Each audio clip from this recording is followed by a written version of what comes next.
एक बार महर्षि भृगु ने गुस्से में आकर भगवान विष्णु की छाती पर जोर से लात मार दी। छाती पर माता लक्ष्मी का वास होता है। इस अपमान से आहत होकर माता लक्ष्मी हमेशा के लिए बैंकुट छोड़कर चली गई। यहीं से शुरू होती है दुनिया के सबसे अमीर मंदिर तिरुपति बालाजी बनने की कहानी। बैंकुट छोड़ने के बाद माँ लक्ष्मी सीधे पृथ्वी पर आ गई। यहाँ दक्षिण में एक राजा थे, आकाश राजन। एक दिन जब राजा एक यज्ञ के लिए मिट्टी खोदने के लिए जमीन पर अपना कुदाल चलाते हैं, तभी जमीन फटती है और एक चमकता हुआ कमल का फूल बाहर आता है। उस फूल में एक नन्ही सी दिव्य बालिका थी। राजा ने उस बच्ची का नाम पद्मावती रखा और उसे अपनी राजकुमारी की तरह बड़े लाड से प्यार से पाला। उधर भगवान विष्णु माता लक्ष्मी के बिना बहुत उदास हो गए। उन्हें ढूंढते हुए वो धरती पर तिरुमाला की पहाड़ियों पर आ गए।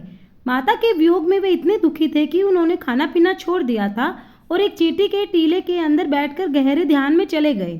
भगवान को भूखा देखकर एक गाय रोज उस चींटी के टीले पर जाती और अपना सारा दूध उसके अंदर गिरा देती। एक दिन गाय चराने वाले ने यह देख लिया। उसे लगा कि गाय दूध बर्बाद कर रही है। गुस्से में आकर उसने गाय को मारने के लिए अपनी कुल्हाड़ी खींचकर पूरी ताकत से उसकी तरफ फेंक दी। उस बेजुबान गाय को बचाने के लिए भगवान विष्णु तुरंत उस टीले से बाहर निकलकर सामने आ गए और कुल्हाड़ी का वो भयानक वार अपने सिर पर ले लिया। घाव बहुत गहरा था, सिर से खून बहने लगा।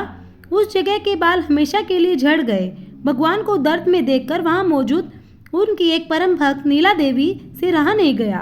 उन्होंने बिना एक पल सोचे तुरंत अपने सबसे सुंदर घने बाल काटे और भगवान के घाव पर लगा दिए।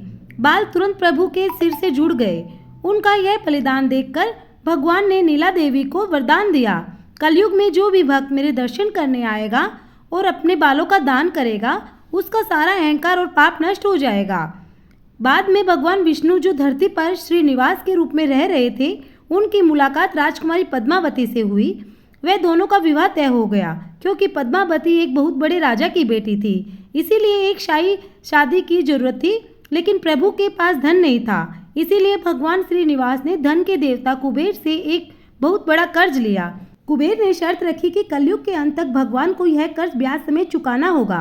आज भगवान तिरुपति बालाजी उसी कर्ज को चुका रहे हैं। मंदिर में भक्त जो करोड़ों का धन और सोना दान करते हैं, वह कुबेर का कर्ज चुकाने के लिए होता है। जो महिलाएं और पुरुष अपना सिर मुंडवाते हैं, वो नीला देवी के बलिदान का सम्मान करने और अपना अहंकार भगवान के चरणों में छोड़ने के लिए ऐसा करते हैं।